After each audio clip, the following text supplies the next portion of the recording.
سورہ آل عمران آیت نمبر 21۔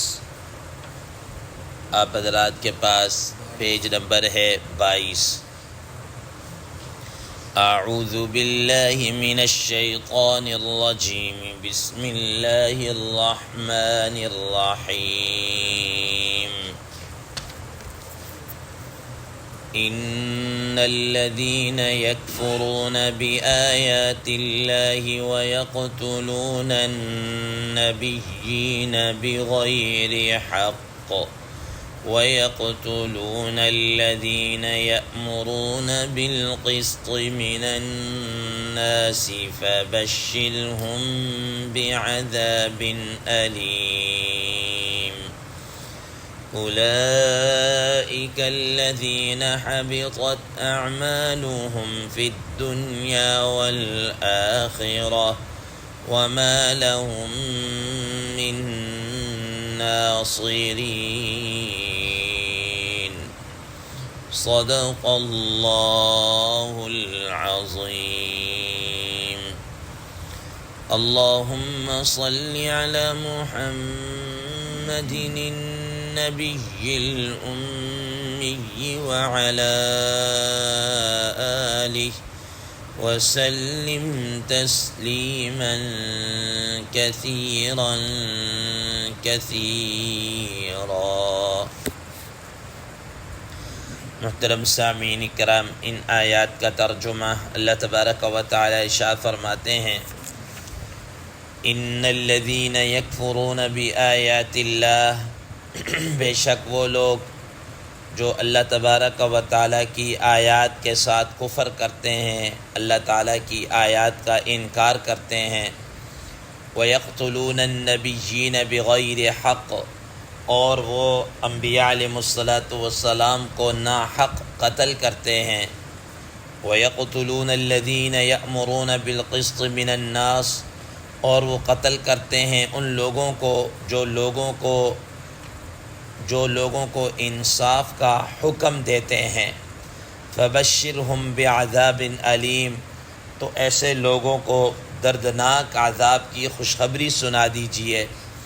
اولئک الذین حبطت اعمالہم فی الدنیا والآخرہ، اور یہ وہ لوگ ہیں کہ ان کے اعمال ضائع ہو گئے دنیا میں بھی اور آخرت میں بھی۔ وما لہم من ناصرین، اور ان کا کوئی بھی مددگار نہ ہوگا۔ محترم سامعین کرام، ما قبل کی آیات میں اللہ تبارک و تعالی نے اہل کتاب کی حجت بازی کا، کٹ حجتیوں کا ذکر کیا کہ ان کے پاس اللہ تبارک و تعالی کی طرف سے احکامات آ چکے، نبی صلی اللہ تعالیٰ علیہ وسلم کی شکل میں اللہ تبارک و تعالیٰ کے آخری پیغمبر آ چکے، اور وہ اس کو اچھی طرح جانتے بھی ہیں، اس کا علم بھی ان کے پاس ہے۔ اس سب چیزوں کے باوجود پھر بھی وہ کیا کر رہے ہیں؟ انکار کرتے ہیں اور نہیں ایمان لے کر آ رہے۔ تو آج کی اس زیر دست آیات مبارکہ میں اللہ تبارک و تعالیٰ ان کے اسی کفر کو اور ان کے اسی طریقے سے ایک بہت اور بڑے گناہ کو ذکر کر رہے ہیں جو انہوں نے حضرات انبیاء علیہم السلام کو شہید کرنے کی شکل میں سر انجام دیا ہے، قتل کیے ہیں، ان کے متعلق بھی بتا رہے ہیں۔ محترم سامعین کرام، تمہید کے طور پر یہ بات ذہن نشین رکھیں، نبی کریم صلی اللہ تعالیٰ علیہ وسلم کو اللہ تبارک و تعالیٰ نے پورے جہان والوں کے لیے نبی آخر الزمان بنا کر بھیجا۔ قرآن مجید میں اللہ تبارک و تعالیٰ نے کہیں فرمایا نذیرا للعالمین، سارے جہان والوں کے لیے آپ نذیر ہیں۔ کہیں فرمایا انی رسول اللہ الیکم جمیعا، کہ میں نے آپ کو سارے لوگوں کے لیے آپ کو کیا ہے؟ پیغمبر بنا کر بھیجا۔ کہیں فرمایا وما ارسلناک الا کافۃ للناس بشیرا ونذیرا، کہ ہم نے ساری انسانیت کے لیے آپ کو کیا بنا کر بھیجا؟ بشیر اور نذیر بنا کر بھیجا۔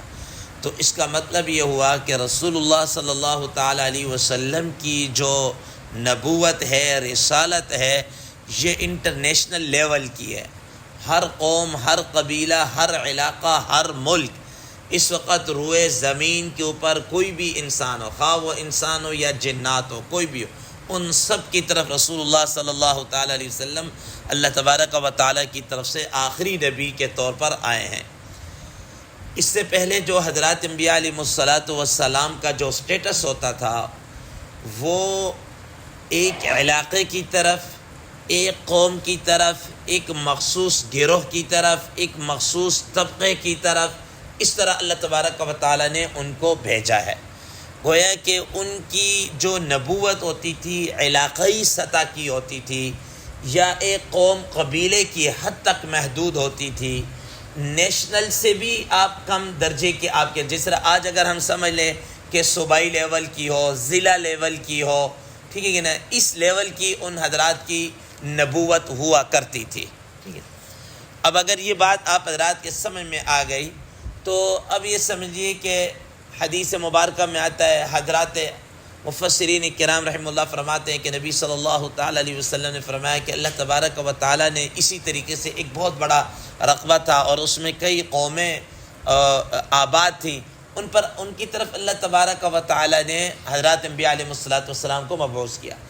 اور پہلے زمانے کے اندر ایٹ اے ٹائم کئی نبی اپنے اپنے علاقوں کے اندر، اپنے اپنے قوم اور قبیلے کے اندر تبلیغ کر رہے ہوتے تھے. ایسا نہیں ہے کہ ایک نبی آیا اب وہ چلا جائے گا تو تب دوسرا آئے گا، دوسرا آیا تو وہ چلا جائے گا تب تیسرا، ایسا نہیں ہے، بلکہ ایٹ اے ٹائم بیک وقت کئی حضرات انبیاء علیہ الصلاۃ والسلام اپنے اپنے علاقوں کے اندر، اپنے اپنے قوم اور قبیلے کے اندر وہ نبوت کا فریضہ سر انجام دے رہے. تو نبی کریم صلی اللہ تعالیٰ علیہ وسلم نے فرمایا کہ اسی طریقے سے ان کے پاس کیا ہے، وہ جو قومیں تھی بڑے وسیع اور عریض علاقے کے اندر 43 کے قریب وہ آباد تھی، اور ان کے پاس اللہ تبارک و تعالیٰ نے حضرات انبیاء علیہ الصلاۃ والسلام کو مبعوث کیا. اب یہ جو قومیں تھیں یہ انتہائی شریر، غنڈہ اور بدماش قسم کی، اور یہ ساری کے ساری بنی اسرائیل کے اندر تھی. یعنی یہ ان کا جو تعلق اور بیسک اور بنیاد وہ کیا تھی، وہ بنی اسرائیل کے ساتھ تعلق رکھنے والے. اب ان بنی اسرائیل نے کیا کیا کہ انہوں نے ہر قوم نے آپس میں ایکا کر کے مشورہ کر کے کیا کہا، یار یہ جو نبی ہیں یہ ہمارے پیچھے ایم خواہ مخواہ کے پڑے ہوئے ہیں، جہاں دیکھو بس جی یا قوم اعبدوا اللہ ما لکم من الہ غیرہ، اے قوم تم اللہ پر ایمان لے آؤ، اللہ تبارک و تعالیٰ کو وحدہ لا شریک مان لو، تم اس کی عبادت کرو، اس کے علاوہ کوئی نبی نہیں ہے، کوئی الہ نہیں ہے، کوئی معبود نہیں ہے، یہ چیزیں کچھ بھی کرنے والے نہیں ہیں. اب انہوں نے کہا کہ عجیب بات ہے، صبح ہو تب یہ لوگ ہمارے پیچھے آ جاتے ہیں، شام ہو تب آ جاتے ہیں، دوپہر ہو تب آ جاتے ہیں، غمی کا موقع ہو تب آ جاتے ہیں، خوشی کا موقع ہو تب آ جاتے ہیں، گھروں میں ہو تب تبلیغ کے لیے پہنچے ہوتے ہیں، بازاروں میں جائیں تب تبلیغ کے پہنچے، کام کاج میں جائیں تب بھی تبلیغ. ظاہر جو وقت کا نبی ہے وہ تو اپنی ڈیوٹی من جانب اللہ ادا کر رہا ہے، اللہ تبارک و تعالیٰ کی طرف سے اس کو یہ ڈیوٹی دی گئی ہے، نبوت، پیغمبر، رسالت، تبلیغ، یہ اللہ تبارک و تعالیٰ کی طرف سے ان کی طرف ایک فریضہ ہے، وہ انہوں نے اس کو سر انجام دینا ہے، اور کما حقہ انہوں نے سر انجام دیا. اب ان قوم والوں نے جب یہ دیکھا کہ ہر طرف سے ہمیں جناب اعلیٰ یہ صبح و شام یہی کام ہے، تو انہوں نے کہا کہ یار ہم تو ان سے تنگ آ گئے ہیں. اور اب انہوں نے آپس میں ایکا کر کے کیا کہ ہر قبیلے اور ہر قوم والوں نے کیا کیا ہے کہ وقت کے نبی کو شہید کر دیا، اور ایک دن کے اندر تقریباً 43 حضرات انبیاء علیہ الصلاۃ والسلام کو انہوں نے شہید کیا. ٹھیک ہے، اور صرف یہیں پر بس نہیں بلکہ ان حضرات انبیاء علیہ الصلاۃ والسلام کے آگے پیروکار بھی تھے، فالور بھی تھے، ان پر ایمان لانے والے بھی تھے. ان میں سے بھی جو لوگ ان پر ایمان لیا وہ آگے آئے کہ بھئی تم کیا کر رہے ہو، ٹھیک ہے نا، کیوں ظلم زیادتی یا اس طرح کرنا چاہ رہے ہو. تقریباً روایات میں آتا ہے کہ 170 افراد وہ بھی تھے جو اپنے اپنے علاقے کے اندر اپنے اپنے وقت کے نبی کی حمایت کے اندر کیا ہے بولے کھڑے ہوئے، اور انہوں نے کہا کہ یہ ظلم ہے، قوم کو منع کرنا شروع کیا.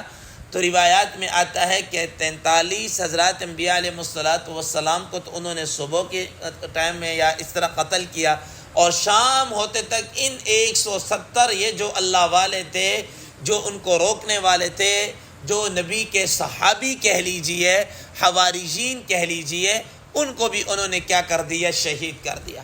ٹھیک ہے، ایک ہی دن کے اندر 43 حضرات انبیاء علیہ السلام اور 170 کے قریب ان کے کیا ہے جو ان پر ایمان لانے والے جو ان کے صحابہ تھے، ان کو بھی کیا کر دیا؟ شہید کر دیا۔ محترم سامعین کرام، اب یہاں پر میں ایک بات کہنا چاہوں گا کہ دیکھیں یہ جو بنی اسرائیل کی جو نیچر ہے سرشت کے اندر قتل کرنا، یہ ان کے نیچر کے اندر ہے، سرشت کے اندر ہے۔ آج بھی آپ دیکھ لیجئے کہ وہی قوم جو ان کی ذریت آج بھی اگر موجود ہے نا، وہ لوگوں کو قتل کر رہے ہیں یا مسلمانوں کو شہید کر رہے ہیں، تو یہ کوئی انہونی یا انوکھی یا اجنبی کی بات نہیں ہے، یہ ان کی نیچر کے اندر، ان کی جینز کے اندر کیا شامل۔ انہوں نے وقت کے نبی کو کیا ہے نہیں چھوڑا، چہ جائے کہ ان پر ایمان لانے والوں کو کیا کر دیں؟ وہ چھوڑ دیں۔ تو اسی وجہ سے آئے دن وہ بمباری کرنا اور شہید کرنا، نہتوں کو قتل کرنا، یہ ان کے جینز کے اندر کیا ہے؟ داخل ہے، یہ ان کے جین کے اندر ہے۔ اب اگر آپ یہ کہنا کہ بھئی اتنے ہزار افراد کو انہوں نے ایک سال کے اندر شہید کر دیا اور اتنوں کو یہ کر دیا، یہ ان کے لیے کوئی ایسی وہ بات نہیں ہے۔ اللہ تبارک و تعالیٰ نے اس آیت مبارکہ کے اندر اسی کو ذکر کیا۔ حضرات مفسرین کرام رحمہ اللہ فرماتے ہیں کہ ایک صحابی حضرت ابو عبیدہ بن الجراح رضی اللہ تعالی عنہ، جن کو نبی صلی اللہ علیہ وسلم نے فرمایا کہ میری امت کے امین هذه الامہ، اس امت کے امانت دار ہیں، ٹھیک ہے، اس امت کے امانت دار ہیں۔ اور اسی طریقے سے کیا کہتے ہیں اپنا حضرت عمر رضی اللہ تعالی عنہ نے ان کو اپنے وقت کے اندر یعنی آپ یہ کہ کمانڈر ان چیف کہہ لیجئے، ٹھیک ہے نا، وہ بنایا ہوا تھا، فوجوں کا سپہ سالار وہی تھے۔ تو حضرت ابو عبیدہ بن الجراح رضی اللہ تعالی عنہ نے نبی صلی اللہ علیہ وسلم سے سوال کیا کہ یا رسول اللہ صلی اللہ علیہ وسلم، سب سے بڑا مجرم کون ہے؟ سب سے بڑا مجرم کون ہے؟ تو آپ صلی اللہ تعالی علیہ وسلم نے فرمایا کہ سب سے بڑا مجرم وہ شخص ہے جو کسی نبی کو قتل کر دے، جو کسی نبی کو کیا قتل کر دے، یا کوئی نبی کسی آدمی کو قتل کر دے، یہ سب سے بڑا کیا ہے؟ مجرم ہے۔ اب ظاہر ہے جو اللہ کے نبی کو قتل کرے گا تو انتہائی ایک معصوم ذات کو وہ کیا کر رہا ہے؟ قتل کر رہا ہے۔ جو اللہ تبارک و تعالیٰ کی انتہائی برگزیدہ مخلوق میں سے ہے، اس کو کیا کر رہا ہے؟ قتل کر رہا ہے۔ اور نبی جس کو قتل کرے گا، اس کا مطلب ہے کہ وہ حضرات انبیاء علیہ السلام خواہ مخواہ کسی کو تکلیف بھی نہیں پہنچاتے، کوئی ضرر نہیں پہنچاتے، نہ اپنی ذات کے لیے کوئی کسی سے کوئی بدلہ لیتے ہیں۔ لیکن اگر وہ کسی کو قتل کرتے اللہ کے حکم سے، تو اس کا مطلب یہ ہے کہ اس کا قتل کرنا ہی لازمی تھا، اور من جانب اللہ سے قتل، یہ سب سے بڑا کیا ہے؟ مجرم ہے۔ یہ اپنے جرم کی انتہا کو کیا ہے؟ پہنچ چکا ہے، تو اس کو جناب اللہ وہ کیا کرتے ہیں پھر اگر قتل کریں تو اس کا سب سے بڑا کیا ہے؟ مجرم۔ تو فرمایا کہ جو نبی کو قتل کر دے یا نبی کسی کو قتل کر دے، یہ سب سے بڑا مجرم ہے، اور قیامت والدین سب سے بڑا عذاب کس کو ہوگا؟ اسی کو ہوگا۔ محترم سامعین کرام، اسی آیت مبارکہ میں انہی کا کیا ہے؟ تذکرہ ہے۔ انشاءاللہ عظیم ما بقیہ تفسیر کل کے درس میں بیان کی جائے گی۔ اللہ تبارک و تعالی عمل کی توفیق عطا فرمائے۔ وآخر دعوانا ان الحمد للہ رب العالمین۔